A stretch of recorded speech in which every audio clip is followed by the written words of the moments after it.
Hi everyone, I'm Rita Peterson with Everything Homemade, and I am going to make one of my favorite drinks. Now, I've said this before with kefir, but I think kefir and kombucha are the top. They tie for first.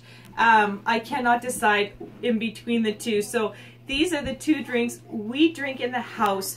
One, to increase our probiotics, and two, they taste absolutely phenomenal.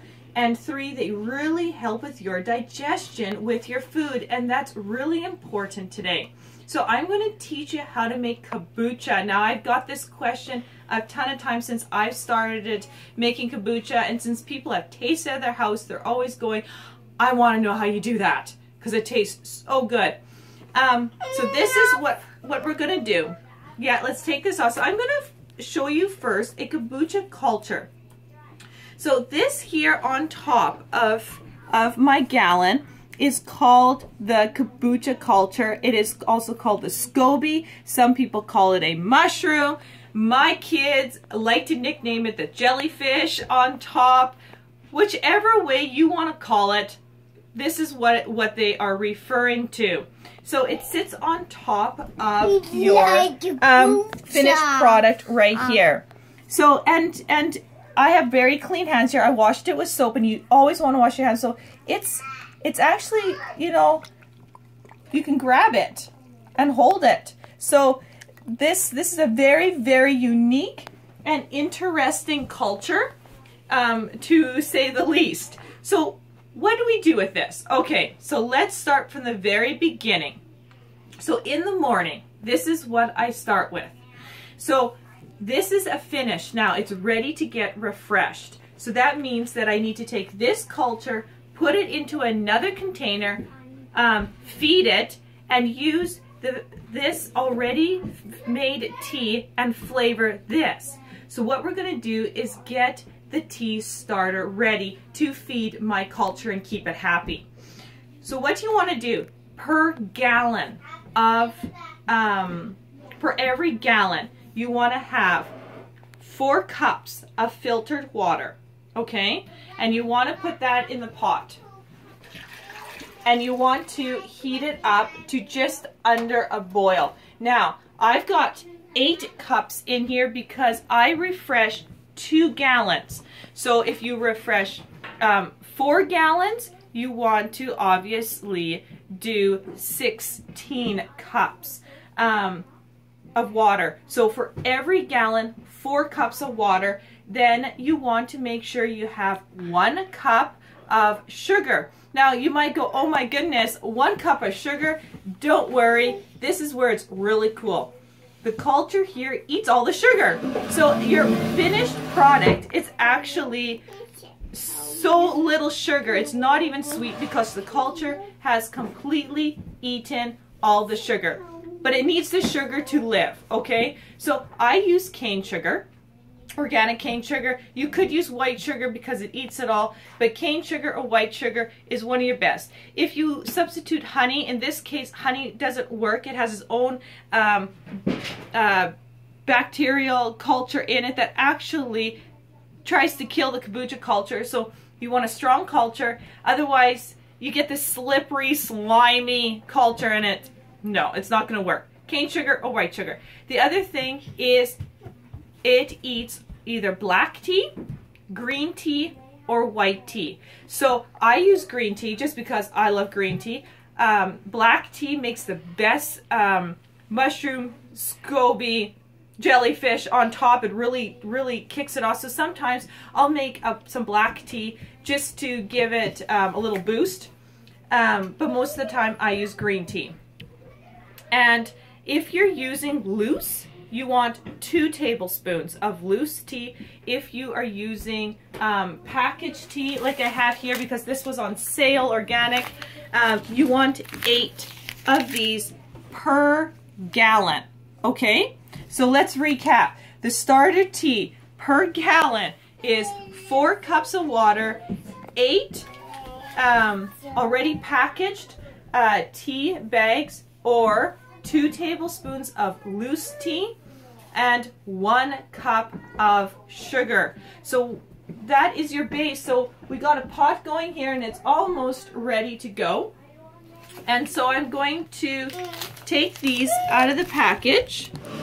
And this is where Annika gets all excited because she likes taking these out of the package. And a word here, I mean, this is such a wonderful drink. And after when we're done, I'll show you ways you can flavor it and ideas that our family absolutely loves. It has completely, one of the things that's completely changed our lives along with kefir in our health, just because it's so packed with vitamins. It has piles of vitamin C in it, lots of B vitamins, probiotics, and what's awesome about it, it tastes so good.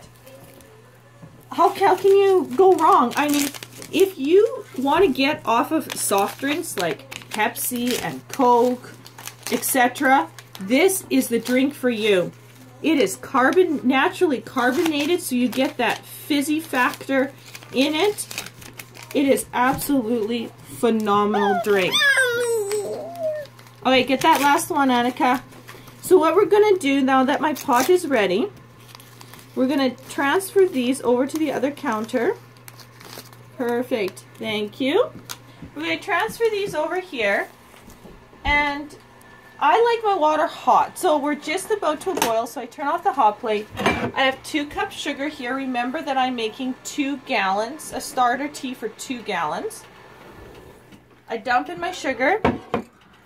I mix it up so it dissolves.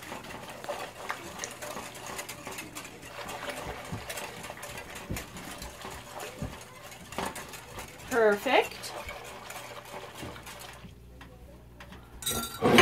And then I grab my tea bags.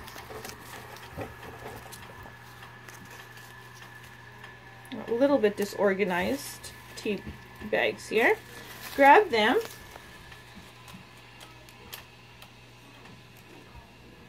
Put them in. Now the other thing is, lots of people have asked me, well, can't I just use a herbal tea?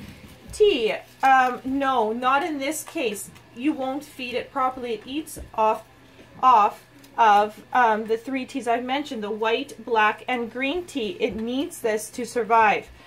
So it is very important that you follow this step correctly. So that is it. So now it is going to just stay here. And because I have a very busy household, and I am going to actually start schooling them now, I just leave this. It can sit there till tonight, till I get to the rest of my kombucha, and if I don't, I'll do it tomorrow morning. No big deal. So this is set and ready, and I'll probably see you tomorrow morning as I go and finish with the kombucha. So we are about 8 hours after we made the initial kombucha tea starter, which has now obviously completely cooled off and is ready to get poured into our gallon jars here. So I'm going to actually put this into my sink, take the lid off, and you want to make sure that your hands are absolutely clean when you are doing this. Some people actually like to put on gloves, but I'm not too worried about it, and I'm not scared to touch the culture. So you want clean hands. You also want a clean bowl, and you'll see why right away. So what I want to do is I want to take my tea bags, and I'm just going to squeeze them here and get all the starter tea out of them. And if you use loose leaf, you will have to do an extra step and actually put this through a strainer to catch all the tea leaves. So there's one.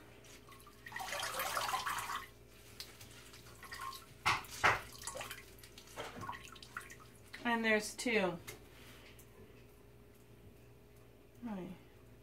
So what else I need here is a measuring cup, and I use my 4-cup measuring cup. So what I need to do is I need to put 4 cups of this tea starter in each gallon jar. Now I do this over the sink because I can catch all my drips. and so it's not as messy.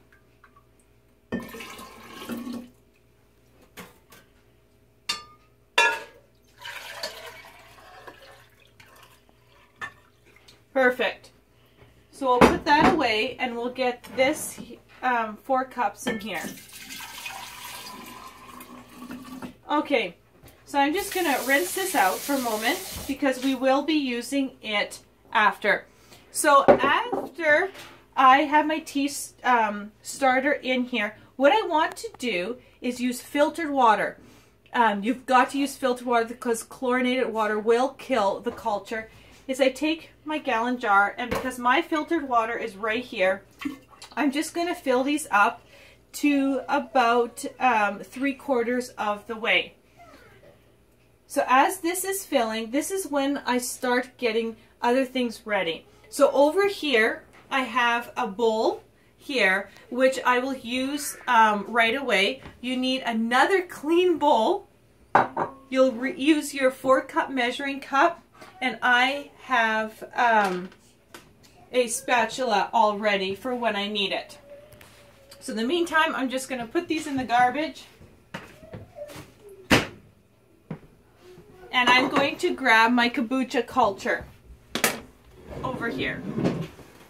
And I'm going to move the first one right over here. And I'm going to keep my eyes open here. Okay, so this looks really good.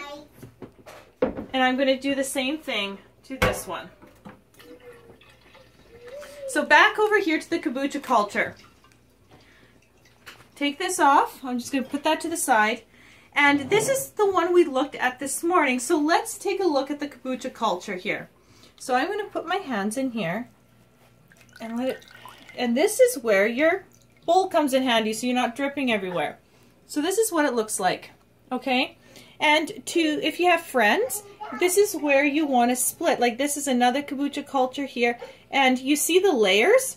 These layers come apart. And you can split it and share this with friends and family. So that's really awesome. I got my Kombucha Culture from a friend, and that friend got it from a friend. And go back here, turn off my water, and these are ready. Okay, so let's go back to this culture. So what I like to do is put the culture in here, set it aside for a moment, and let's take a look here. If you can find this little spot right here, Ocean, because if I keep moving the jar, it'll go away. This here is okay. Don't freak out. It's just dead cells. We lose dead skin every day. Kombucha Culture is a living organism. It's just dead cells. No big deal. That's why we have a strainer, which I forgot to grab on my prep here. It's a fine strainer, and what I like to do is I take my gallon and I just pour it through the strainer, and it'll catch all the little bits here that I don't want to be drinking. Okay. Perfect. So I just go over here, a quick little rinse there, and then what you want to do before you put the Kombucha Culture back into our already made starter tea is you need to culture the tea. So you take some of the previous batch, 1 to 2 cups each, and I'm going to use my 4-cup measure cup again. I'm just going to bring it over here, and I'm going to put half of this tea in here. And I'm going to put the other half in here. And then I'm going to take my Kombucha Culture, and I like to rinse it off. Sometimes there's little dead cells or something. I just give it a good little rinse. And then I put it back in. And this here will start culturing and start growing in here to make the next batch of kombucha. So over here, I take my empty jar and I give the bottom a little rinse. and then I fill it back up with the finished product that we are going to flavor.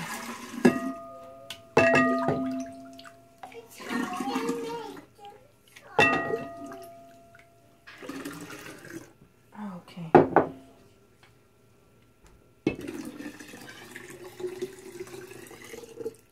We'll set this one aside, and let's just do this quickly one more time. So we'll grab my other Kombucha Culture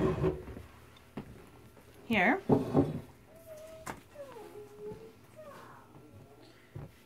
Again, grab this culture out. And again, there's some dead cells there. No big deal. We'll take it over here. And what I'm going to do, again, is just rinse this culture off. And you can just see the layers. I can give away free kombucha once again. And all you would do is separate. All you do is peel the layers away. Okay? And then put it into this one here on the top. Just like that. And then again, I'm going to strain this one. I use a fairly fine strainer just to catch everything, and especially if you're using loose tea, this here would catch anything that you had missed previously. So your final product will be really clean. Again, I'm going to take this, I'm going to rinse it.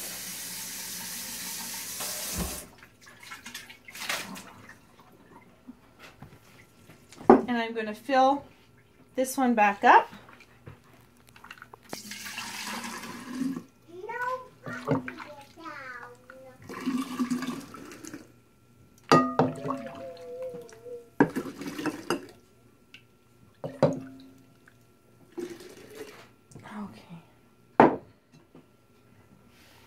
And what I like to do is I like to separate these two so I have more room to add my flavoring. Okay, so now these two are strained and they are ready to be flavored. So I'm going to just put these aside because I don't need them anymore. And I'm going to move my way over here. I'm going to grab my towels once again. And to finish this off, I'm going to put a towel over. Now, word of caution here. The winter isn't that bad. Fruit flies aren't around. But let me tell you, when you bring fruit from the supermarket, fruit flies love kombucha. I've learned from experience, okay? You need to put a double elastic. So don't just put the elastic on once. Do it another time and get it nice and tight, and make sure that your tea towel is smooth, that there's no way those pesky little critters can lay eggs and totally ruin your culture. So I've never had a contamination after that. So always, please, and your culture is totally done. So if you got a contamination, I only had 1 out of 4 because usually I do 4. But 3 of them were fine, 1 was contaminated, and I learned my lesson the hard way that day. So make sure that you've got those elastics on well. Okay, so I'm going to do the same thing here. Again. Get that elastic on nicely. Perfect. And you don't want to put a solid lid on. Something like this, you don't want to do that because, again, this is a living culture. It needs to breathe. Okay? So we'll set those aside. And you never want them in direct light at all. Okay? So let's go back to here. Now we need to flavor this. Let's talk about flavoring for a moment. What I personally like to do is a base flavor. So no matter what else I'm going to flavor, I always add ginger root to it. The only exception to that rule would be if I would flavor with juice. So you can do any kind of juice. And into a gallon, I usually do about 1.5 to 2 cups of juice. So one of these I might do choke cherry juice. It's supposed to be really good. I've done cherry juice. You could even put whole fruit in here. So let's say you put a cup of thawed out fruit. I would chop it up. I would throw it maybe through my food processor, just break it up a little bit so the juices kind of are flowing. Drop it in here, and it'll flavor that flavor. And I'll show you how to do the bottling in another YouTube video. So let's just get this flavor today. So let's go over to my food processor. This is the best homemade ginger ale you could make too. So I have my food processor here. I have my ginger root. And I'm just going to break it up here, just like that. Nice and simple. I'm going to turn it on.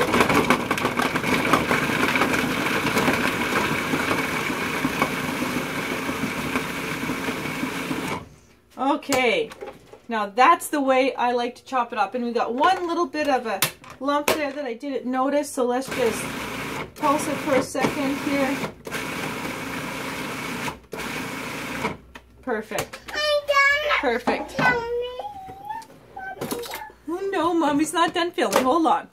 And my 2-year-old's a little anxious. Okay, so we have the ginger root, just like that. I'm going to just pop out the blade here.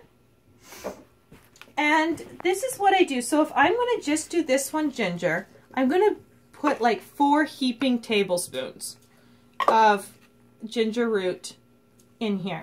So that would be perfect for like the best ginger ale you have ever had. Let me tell you, it is awesome. And then this one here, I am going to put it in ginger too. But I'm going to make our other favorite flavor. So I'm not going to put as much ginger in here.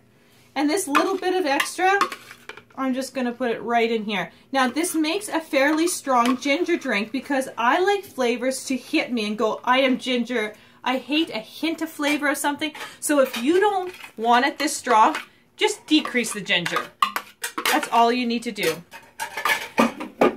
Okay, so if I'm going to come over here and I am going to go into my herb cabinet for a moment.